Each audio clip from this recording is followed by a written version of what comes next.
Is it even worth it to change into a new shirt? You all know I'm pre-filming these videos already. Hi, I'm Danielle. I make writing videos. How are you? Are you comfortable? You good? Okay. Oh, good? Okay, good. I'm glad. Today, we're gonna be sipping that good AuthorTube tea. I need to start this off with saying that this vlog is very much inspired by Shaylin Bishop. She made a video about AuthorTube tea, and that inspired me to do it from a teenager's perspective in this community. This script was written before the hashtag arcs are free thing started going on Twitter. I would talk about it, but I feel like everything that needs to be said has been said. All I can say is that I genuinely wish Kristen Martin the best. I hope that she learns from this experience. I wish her the best. So this vlog is going to be how the writing community has directly hurt me. Early 2019, I took a huge hiatus. I already was sick in late 2018. Having all of these high expectations from the writing community just did not help my case. Shall we talk about it? How do we get started? The first one, it's probably the most that it has hurt me, is toxic notions of productivity. So often in this community, there's an expectation to be producing high quality content at a high rate, and if you're not, your system is flawed, or you're not serious about writing, and all of these really hurtful accusations once you get down to it. Although they come from a place of love, it does hurt these people. It hurt me. I was told that if I'm not writing 40 hours a week, I did not want to be a real writer. I'm not a real writer. I don't want this to be my career. You'll forget that there's teenagers in this community who are that much more vulnerable to hearing this stuff and taking it wholeheartedly. Like, you're telling me to write 40 hours a week when I am in school 40 hours a week, and I have homework after that, and I have sports, and I have robotics, and I have chores, and I have responsibilities in my church. It's just, y'all expect too much from us. I was 15 when I first posted my first ever vlog here on YouTube. And I took these words to heart because there were people that told this, and they were people that I trusted, that seemed reliable. And I took this to heart, and I did work on my project 40 hours a week, and it hurt my grades a lot. And through this process, I've just learned that throwing yourself into your job or your passion, it's so easy, but balancing is hard. It's so easy to be successful. It's so easy to write 5k words every day, at least for me, but I'm gonna write 1k words of my novel, 1k words of my short story, go out with my friends, and then come back home in time to clean up and have dinner with my family. Dude, that is hard. I think this toxic notion of productivity, two specific reasons why it became so popular. The first, but not necessarily the most important one, is the hashtag grind culture that has so often affected millennials and Gen Z. And in this community, there is mostly millennials. It would make sense that this sort of hashtag grind culture, running yourself to the ground, working so much and getting little pay and encouraging others to do the same, would proliferate and bleed through these communities. The second reason why I think that this has sort of come up is because of the stereotype that authors don't really work. Like, writers, they just stay home and just like talk about philosophy, and then they get paid to do it. Like, it's not that much work. Like, dude, you're just writing. And as a defense mechanism, the people who run this community sort of show off all of the work that they're doing, like a lot of it, like to sort of prove that writing is a real job, that they've gone so far from where they started, that they're super hardworking, they're super strong, super diligent. And of course, all of those traits are admirable, but to the point to when you're running it down people's throats and hurting them. By proving to outsiders of this community that we're hardworking, we're also hurting the people in our own community, which is the exact opposite of what we are trying to do. Like, the people in charge are showing off of their extra work to make it easier for the next generation of writers to be taken seriously. But can you ever win? I don't know. People forget that there are children present. Like me, I'm 17. I was 15 when I first started. I mean, this community is fantastic. I feel like every person has a voice. Albeit some are louder than others, but that's more so due to like marketing and things. But like, no matter your size, no matter your race, your gender, people are willing to listen to you. In my experience, teen writers are praised for their work just as much as an adult writer. When I mentioned that I'm a teen writer, people would be like, oh, I didn't think that, and then they wouldn't treat me any differently, which is fantastic. Very few people have belittled my experience, tell me like, oh, writing is just a hobby. Like, here in this community, we take everyone seriously, and I think that's fantastic. But I've found that this has sort of become a double-edged sword. For example, in the last one where you're telling people to work 40 hours a week, that might be relevant to, say, a new mom who is stuck at home and wants to pursue writing. But when you're telling it to a teenager who is working a lot, it takes on a whole other meaning. People asking me to critique their work, I love it. Like, you're telling me that you like my writing enough and you trust my opinion enough that you are allowing me a sneak peek into your book to help you? What an amazing compliment.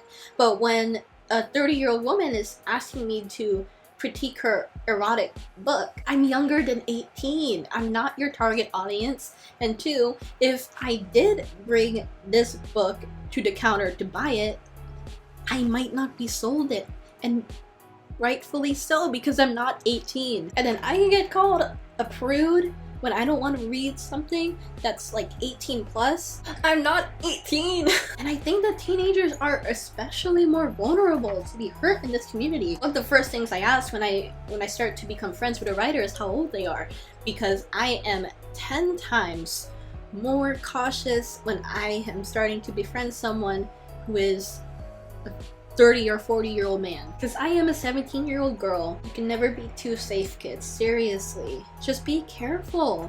And while I am incredibly cautious, some teenagers aren't, and they could get hurt. I feel like it's only a matter of time until a teenager does get hurt by someone who is older than them, and there's this gross power imbalance. It's inevitable, but no one is doing anything to stop it. Be safe online, kids. Seriously. I love that adults in this community treat me like one of them as their peers, but there does come a line when our age is a major factor. I am floored by the amount of dignity and liberty these adult authors give teenagers, but to talk openly about someone who is younger than 18 about taboo topics like sex and BDSM and some really horrific violence, that's just not okay. Like, you wouldn't do it in person. Why are you doing it online? I feel like this is a topic where a whole bunch of other teen writers are going to disagree with me. If you're a teen writer, I would love to hear your response below if this has happened to you. For teen writers, do you think that adults should treat us differently? If so, how? Do you think that there is a line that should be crossed? People oftentimes don't know how to take advice with a grain of salt. I have found that a lot of people in this community don't know how to take advice, and it's very worrisome. People either take writing advice at face value and just instantly believe it, or if the writer giving that advice has said something that doesn't sit well with them, they just immediately turn them away, and everything that writer has ever said is immediately untrustworthy, and we should block them out of the community. I understand that it would be more likely for teenagers to do it because we're more inexperienced. Adults are in an authoritative position, we're more likely to believe them, but it's not just teenagers, it's adults as well. It seems like a revolutionary statement to hear writing advice, ponder over it, and say, I don't think that sits well with me. I do think that this has originated from cancel culture, right? Like, one person says something and then they're canceled. Don't talk about them ever again, or else you're problematic. Which, I don't think if someone says, you always need a romantic subplot, that they're instantly bad. Like, when they say always, they could just be talking about their own work or about the things that they like to see. It doesn't make their whole entire worldview and experience invalid. The next one is attempting to be polished and try to be perfect and pretty on the writing community. The writing community has made an expectation about who is a good writer or a real writer. People have made it out to where there is a step-by-step process of how to get your book published, and I don't think that's a thing, because everyone's writing process is different. If someone wants to pants a novel, okay. There's so much shame to pantsers in this community that it's not fair. When I was 12, I wrote my first novel pantsing, and I wrote 80k words. I'm out of tea. Fun fact, I'm an Aquarius. People tell you all the time, don't pants, don't pants, don't pants, because you're never gonna finish your story, you're gonna get lost, you're gonna get frustrated. But when I started pantsing, that fanfic I wrote with Evan, I found so much freedom in it. And people forget that there's limitations to being a plotter as well. It's crucial to remember that writing is a creative process, and creative people are messy. That's just how it is. Like, the stereotype is not wrong, it's there for a reason. Trying to polish up the writing process to make it all neat and tidy will never work. It feels exclusionary. This is the one where I expect a lot of people to be upset about. Shaylin Bishop has talked about this before, but she pointed out that the majority, or at least the top people in AuthorTube are white American females who write fantasy and sci-fi. That is a huge generalization. Obviously, it's not the entire community. This doesn't apply to everyone, but I am trying to share my own frustrations. I hope that you as a viewer are able to see where I'm coming from. I'm not trying to come off as offensive. I'm just trying to sort of see if anyone else can relate to this. I am not out for blood. I am just trying to see if any other minorities feel this way. I definitely fit quite a few of those descriptions. I am a young American female who writes fantasy, but I am also not white. Who knew? And I also write short stories. I am young. I am very young for this community. The majority of women in this community are straight. Guys aren't really my thing. And I definitely do feel like the odd one out sometimes. Don't get me wrong. I respect writers who do fit these descriptions because they have genuinely worked hard for what they have gained. Writers like Hannah Lee Kidder, Vivian Reese, Jenna Moresi, they have worked long and hard to get where they have come from, and it's not their fault that they just fit the description of being privileged. And they acknowledge that. I watched some of their videos. They have very much acknowledged that they have sort of an upper hand when it comes to this sort of thing. They have earned their place, and they recognize the privilege that they have. That doesn't take away from the feelings that I have and what other minorities have. There is a bias towards self-publishing. Before I start this point, please know that I am not trying to speak down on self-publishing. Self-publishing is hard and expensive and takes so much work. I recognize that there is so much work going into self-publishing. Self-publishing has recently gained a new reputation, and that is pretty much all thanks to the amazing writers that have published through self-publishing and have given it a new name. Self-publishers work hard, and they deserve the praise that they get, and even more so. More in the AuthorTube community, it's seen as the default. For example, Shaylin Bishop, she was talking about it. I have seen people ask her, why don't you just self-publish your book? She has several books that she's written, and arguably probably up to publishing standard. She is a student. She can't afford to self-publish. There's just so much that someone like her couldn't afford, and she's just one person. Shaylin Bishop said it perfectly. To say that self-publishing is accessible to all is just not true. It's forgetting all of the minute details that affect someone's life. Additionally, it could make people feel bad for not being able to afford self-publishing, because self-publishing is expensive. Like, whew, if it's your first book, you're oftentimes paying out of pocket. And I see this so often in the writing community where people make pros and cons lists of traditional publishing and self-publishing. Not a bad idea in theory. People who have self-published, there's such a subtle bias where they talk about traditional publishing, where they're like, well, if you're not able to do all of this extra work, if you're not able to save up all this money, implying that you're not willing to work hard enough to get your book published, that you're not willing to put the man hours into it, if you're not willing to save up all that money for self-publishing, then traditional publishing is okay, I guess. It's incredibly subtle, and no one would be able to call it out, and it's not a bad thing necessarily. Everyone has biases. I have biases. We're not acknowledging them, which is the problem. This community is unaware of this. If we're unaware, we're unable to have the knowledge to move forward and make this community a better and healthier place. This one's weird. Branding. When I first started AuthorTube, I will be completely honest, I did it 100% because of branding. Do you know how weird it is for a 15-year-old to start a to start a YouTube channel in the knowledge that she will one day be published and want to start her audience early. It's so weird.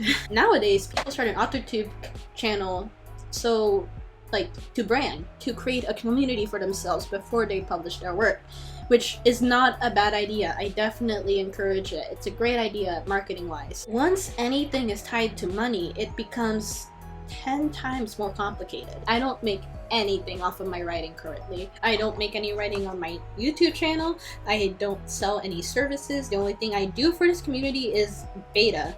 And betas are free. Don't pay someone to beta read your book. Bad idea. Don't do it. If you're gonna pay someone to beta your book, you should be paying for an actual critique. I am a middle upper class teenage girl who has the ability to not work because my parents support me, and I can pursue my passion, which is you. I'm writing currently just for the fun of it, and sure, I hope one day that I can be published, but if not,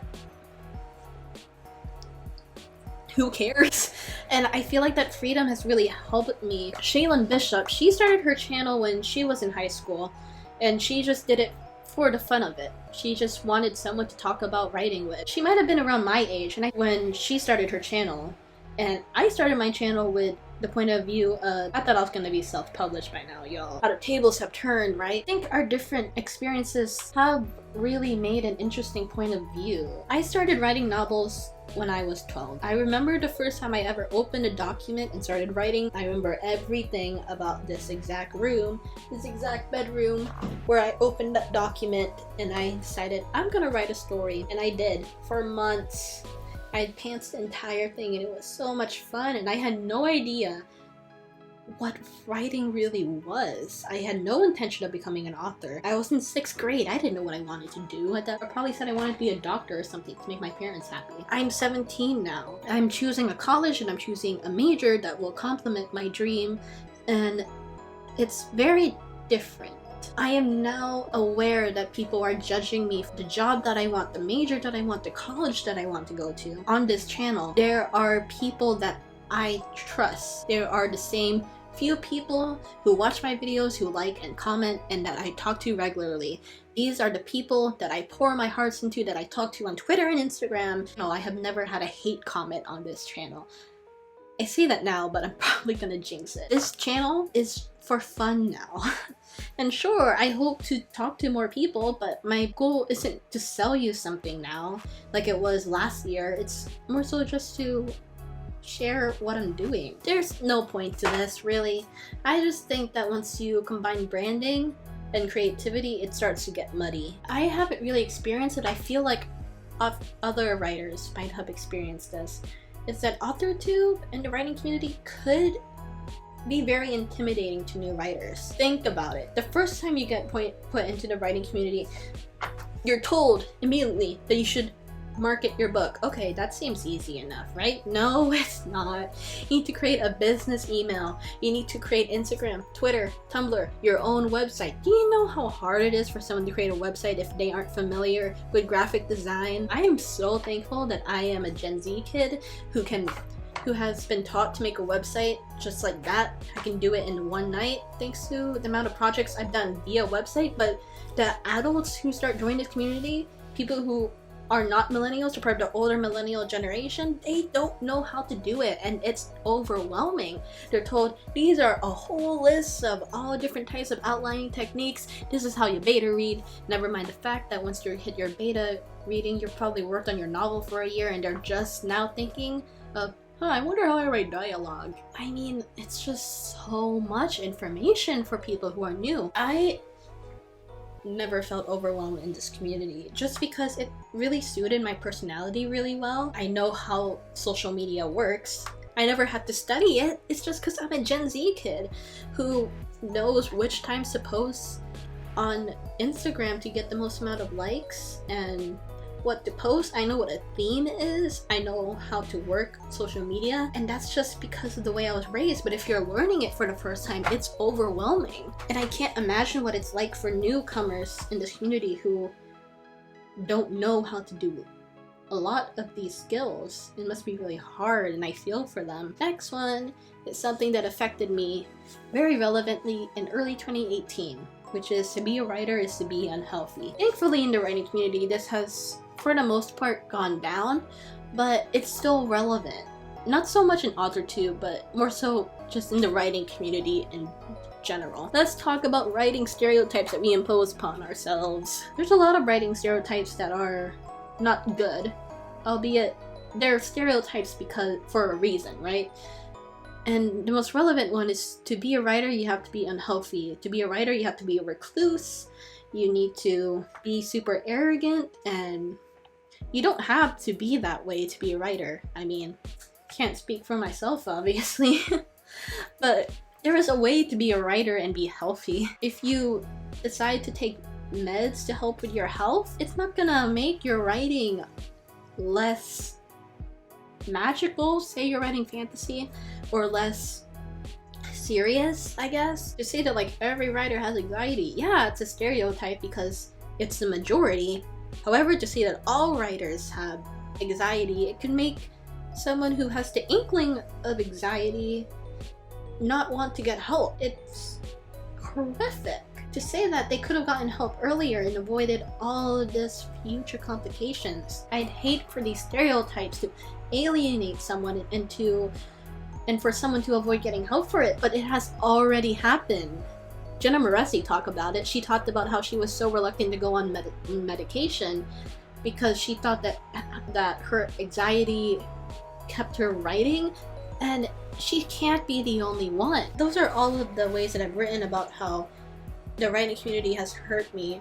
Has the writing community like scarred me or something? No, of course not. My next video is actually going to be how the writing community has helped me. Obviously, I don't hate the writing community, but I do hope that once we know about these problems, we can talk about it and we can help fix it. Because the writing community is small, and we have never really had any drama until the fact that our writing community has sort of grown. And with growing, there becomes issues, and there's nothing wrong with that, so long as we're working to improve it. Super fun, super great video. I love talking about this sort of stuff. I'm not usually like this very sad. If you want to watch my last vlog, click here. If you want to watch Shaylin Bishop's video that inspired this, click here. Click on my face to subscribe. It's summer. I'm really trying to upload a lot. I will see you next time. Goodbye.